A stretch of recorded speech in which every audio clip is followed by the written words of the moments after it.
Tonight, an apology from the city of Austin, coupled with an about-face from a hiring that sparked controversy.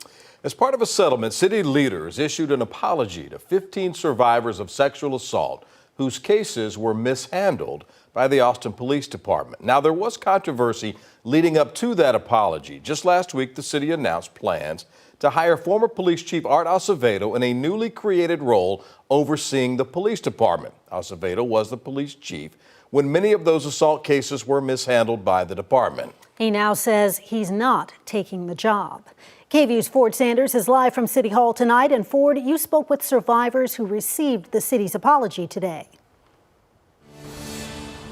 Quita, Brian, this settlement finalized in 2022 stems from years of mishandled cases and thousands of untested rape kits. Now, before we get into this, I know that this topic can, of course, be hard for many, so we want to make it clear we're going to put the Safe Alliance's 24-hour domestic violence hotline up on the screen throughout this piece. Officials today, they say that apology shows that they want to make things right, but some survivors say they feel otherwise with some recent hiring decisions.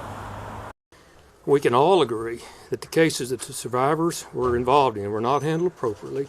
Years of errors and missteps in handling sexual assault cases in Austin. That history and that pain lingers for many survivors. I was one of the first plaintiffs to sign on to see this chapter close. Julie Ann Nitch is one of those survivors. I had to force them to come and fingerprint my home because they didn't. It was a break-in, and they didn't even fingerprint where the man had broken in.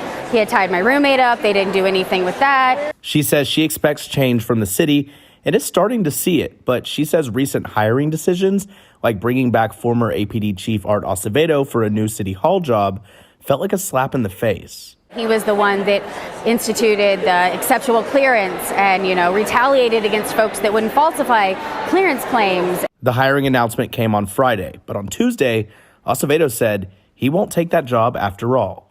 Friday's change of events really undermined the trust that we had built over a long period of time with the survivors and among the folks who need to make the change happen.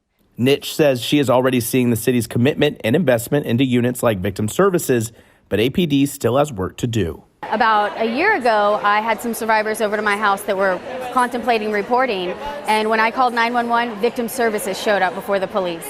They handled it beautifully. They talked to the women, they consulted them. I also spoke with the current interim assistant city manager, Bruce Mills, today. He says the timing of this hiring of Art Acevedo was, of course, unfortunate, but he actually still feels like Art would have been the right person for the job.